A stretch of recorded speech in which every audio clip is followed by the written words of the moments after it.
Assalamualaikum warahmatullahi wabarakatuh. Ngadongeng deui mitra-mitra pemiar tub. Direncangan ku Mang Guru. Mang Guru bade mangdongengkeun deui naraskeun hanca carita anu katunda kalayan judul Santri Pinilih. Ieu dongeng karangan Kang Heri Supriyadi Cianjur.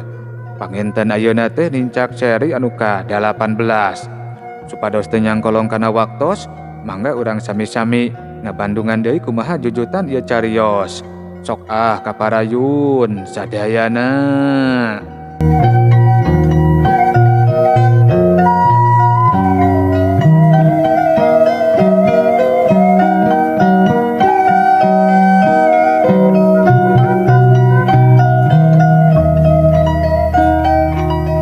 Mitra-mitra pemiar tub dongeng Mang Guru kabungah jeung kabagja atara pisan dina paroban Jang Aris jeung Neng Yasmin mangsa ngariung sarta balagonjakan jeung anu jadi kolotna pikeun ngajenan anu barang bawa.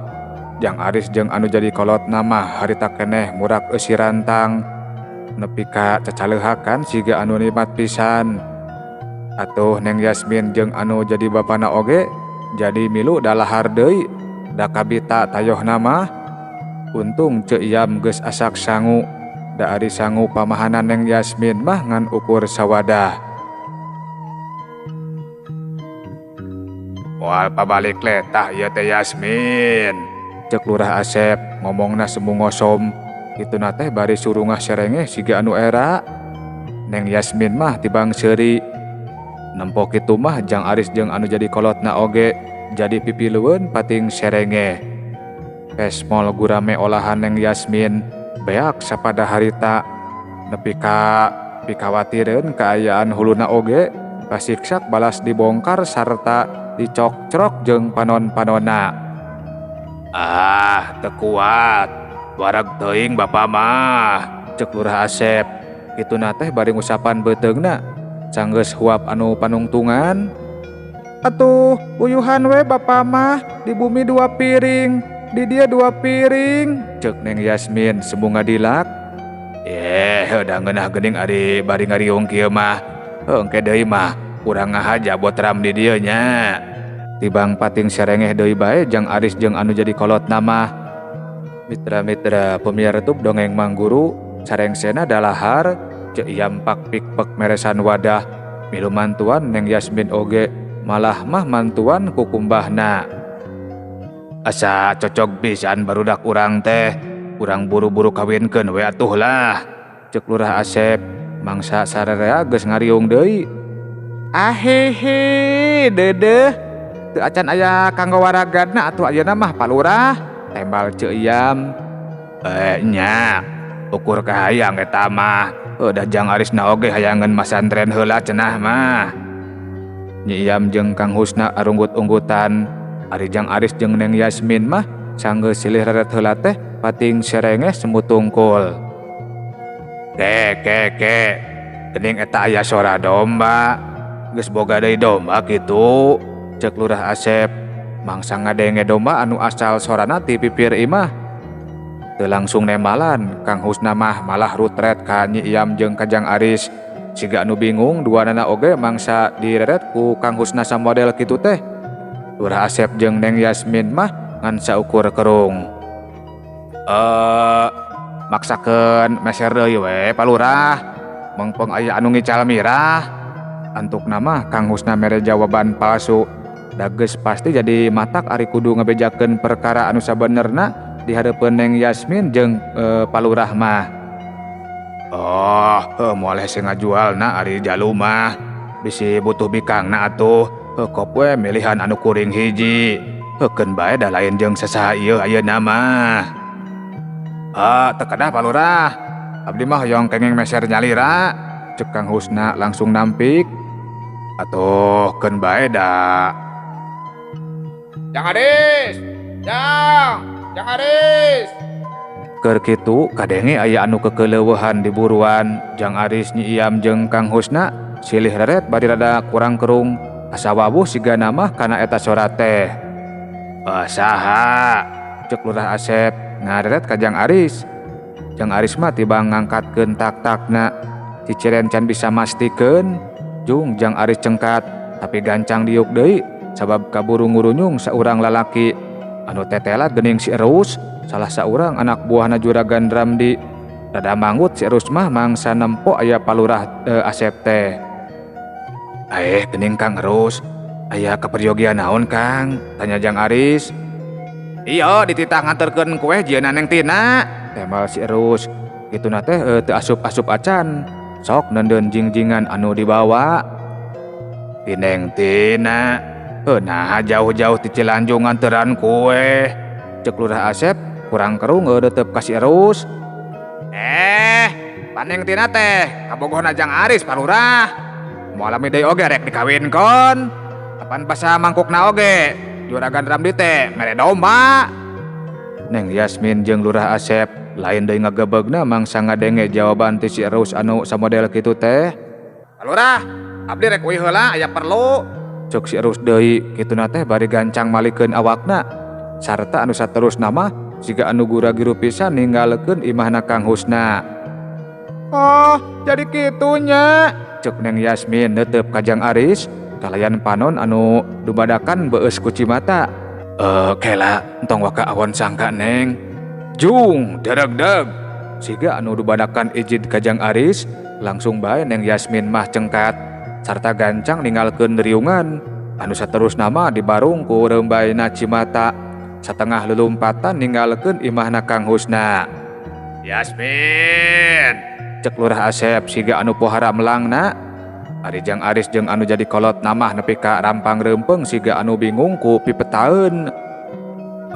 Kieu kajantanan anu salaresna mah ieu teh. Engke deui Jang Husna, kuring mah melang ka si Yasmin. Lurah Asep gancang motong omongan Kang Husna. Kituna teh bari gura-giru cengkat tina diukna. Sarta anu saterusna mah semua rusuhan nyusul Neng Yasmin anu geus miheulaan mulang deui ka imahna. Akang, ieu kedah kumaha atuh ayeuna? Cek Nyi Iyam neuteup ka salakina. Batan gancang nembalan mah Kang Husna malah mencetan tarang sorangan. Siga anu pohara pisan bingungna. Jang Aris oge teu jauh beda, tapi ka ngajenggutan buuk bakatku pohara bingungna.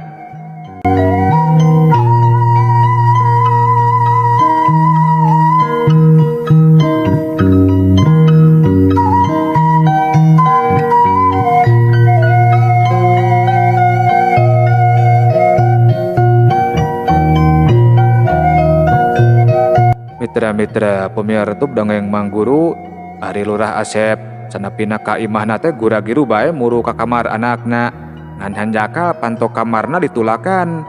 Aya naon bapana ieu aya naon? Si Yasmin nepi ka ceurik kitu geuningan. Cek indungna Neng Yasmin rampang reumpeng siga anu melang.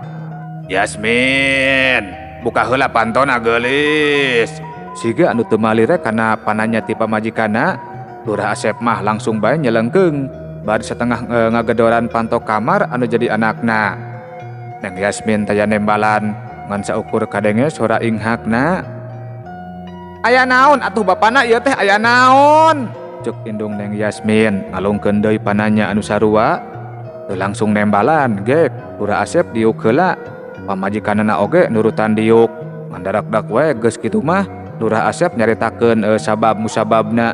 Pangna Neng Yasmin nepi ka ceurik kitu teh.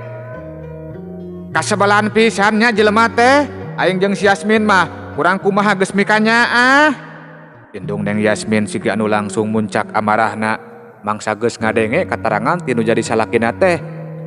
Kela, tong waka langsung nyangka teu bener. Daguan heula katerangan ti Jang Aris jeung tinu jadi kolotna.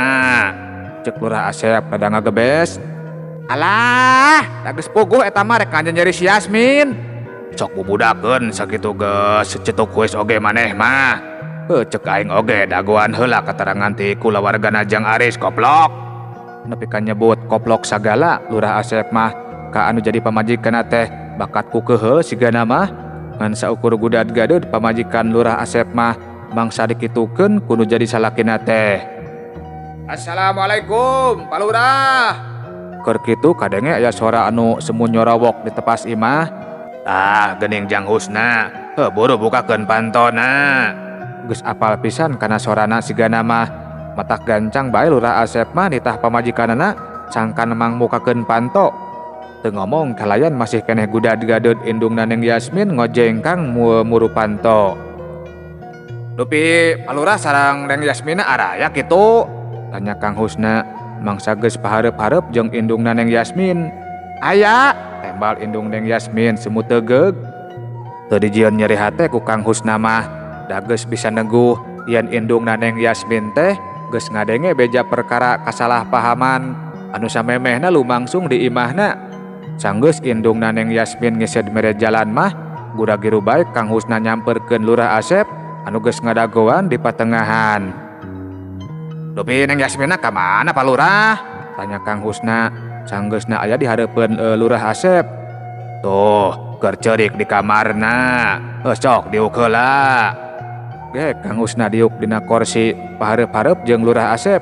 Indung Neng Yasmin oge milu diuk digigireun salakina. Pek terangkeun Jang Husna, kumaha ieu teh jujutan anu sabenerna? Teu kungsi basa-basi deui, Lurah Asep mah sanggeusna Kang Husna diuk teh. Sanggeus ngarenghap heula anu lumayan jero, nganderek-dek weh Kang Husna nyaritakeun perkara anu sabenerna. Lurah Asep jeung pamajikanna ngaregepkeun kalayan saregep pisan.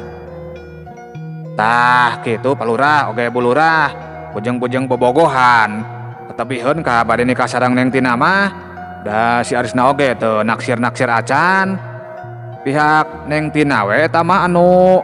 Oh, nya ngarti ari kitu mah. Nya, cek kami oge kumaha.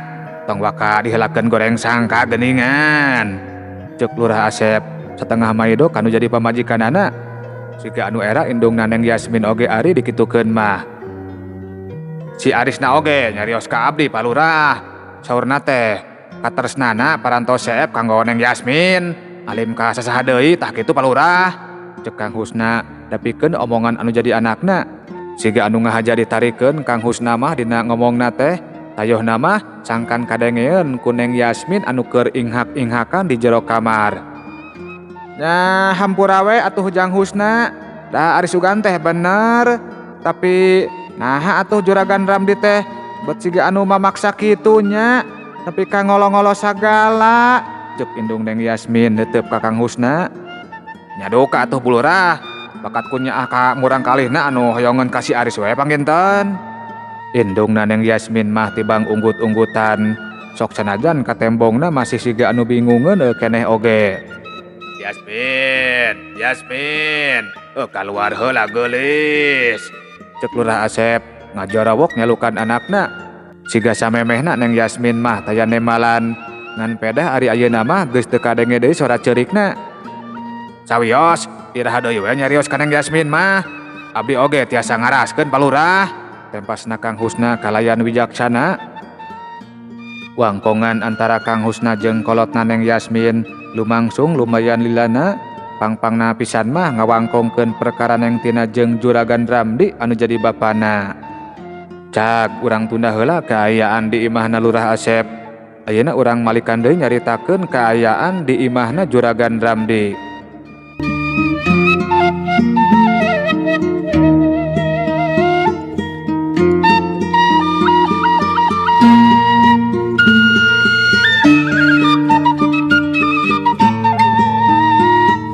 Sing yakin Tina, lila kulila oge bakal daekeun ka hidep jeung Aris teh. Cuk indung Neng Tina neuteub ka anakna. Sieun kabujeng nikah sareng Yasmin mak. Ah moal, bobogohana oge can aya hitungan minggu. Tenang we budak mah, lamun teu beunang ku cara dibageuran, tong kagok, pelet we sakalian. Cuk indungna Neng Tina tandes kacida. Neng Tina neuteub ka indungna. Antara pisan kagambar rasa kabunga dina paroman beungeutna, mangsa bener-bener dibajoangkeun anu jadi kahayangna teh. Tina iya cicing we hidup mah, nyaho menangkeun Jang Aris we. Cek indungna Neng Tina deui siga anu hayang mastikeun. Nuhun pisan nya mak, cek Neng Tina ngisediukna sarta ngarangkul anu jadi indungna. Kalayan siga anu deudeuh pisan, indungna Neng Tina ngusapan sirah jeung tonggong anu jadi anakna. Mitra-mitra pamiartub dongeng Mang Guru, keur kitu ngurunyung si Irus anu leumpangna semu rurusuhan geus sura-seuri rada jauh keneh oge. Kumaha mang? Sanepina si Erus kahareupeunana teh langsung bae ning tina mah mapag ku pananya. Tos neng, kuehna tos dibikeun. Kabeneran tadi teh keur aya Neng Yasmin jeung bapana di imah Jang Aris teh. Si Yasmin, paroman Neng Tina langsung nembongkeun amarah. Teu langsung nemalan gek si Erus diuk heula.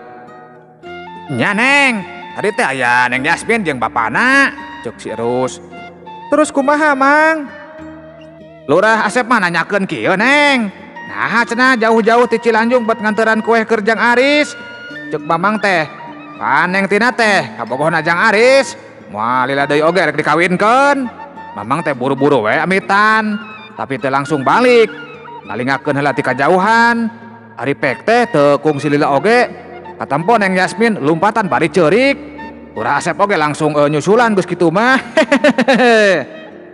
Bari jeung semu hari weus-weus Erus mah nepikeun laporanana teh sakedapan mah Neng Tina tibang silih reret jeung anu jadi indungna. Nyeh duanana sareuri. Sae mang, pinter geuning mangerus teh. Ceuk Neng Tina neuteup ka si Erus kalayan pinuh ku kabunga. Si Erus mah nepi ka beukah liang irungna. Mangsa meunang pamuji ti Neng Tina anu sarupa kitu teh. Ku siwel Neng Tina ngaluarkeun duit tina pesak calanana. Hatur nuhun pisan nya mang. Yeuh kanggo mese rokona. Ceuk Neng Tina ngasongkeun duit ka si Erus. Uguh we bungah kacida pikeun si Erus mah. Da duit anu dibikeun ku Neng Tina teh lumayan gede jumlahna. Aduh, naon pisan Neng? Ceuk si Erus nepi ka teu sirikna dodongkoan. Muhun nya mang. Upami dipiwarang deui tong harerese nya mang. Siap Neng, siap. Tembal si Erus. Kituna teh dibarengan ku meberkeun ramo leungeun dina palebah tungtung halisna. Nepi ka pating serengeh Neng Tina jeung indungna mah tayohna mah ngarasa kagugu. Mitra-mitra pemiar tu dongeng Mang Guru sanggeus eueuh deui wangkongkeuneun. Si Erus mah gura-giru bae amitan sarta anu saterusna mah kalayan paroman siga anu bunga pisan ninggalkeun Neng Tina jeung anu jadi indungna. Meh bareng jeung nyelesna si Erus dina palebah pengkolan ngurunyung Juragan Ramdi anu dituturkeun ku si Engkus. Geus ti mana bapana? Indung Neng Tina neuteup Juragan Ramdi mangsa geus aya di hareupeunana. Tayohna mah dina mangsa rek inditna teh ari Juragan Ramdi mah teu kungsi bebeja heula. Engke we lah ngawangkongna, carape keneh ayeuna mah. Hayang reureuh heula. Angguran mah pangyieunkeun dahar, geus lapar. Pangyieunkeun cikopi deui sakalian. Tembak Juragan Ramdi bari nyusutan kesang anu rarenung dina tarangna. Dua ngadamel cikopina Pak. Ceuk Neng Tina neuteup ka bapana. Abdi mah Neng, kewe di imah. Ceuk si Engkus nyelengkeung. Nya mangga atuh ari kitu mah. Geus kitu mah Neng Tina jeung anu jadi indungna pating koloyong ka jero imah. Gek Juragan Ramdi mah dina kursi. Juragan, ceuk si Engkus bari ngesek-ngesek curug jeung ramo jempolna. Nya poho, daguan sakedeung Kus. Ceuk Juragan Ramdi. Kituna teh bari gancang cengkat sarta anu saterusna mah gura-giru ngoloyong ka jero imah. Teu lila antarana Juragan Ramdi geus ngurunyung deui cong mikeun sababaraha lambar duit ka si Engkus. Siga anu bungaheun pisan si Engkus mah nepi ka teu sirikna dodongkoan mangsa narima eta duit teh.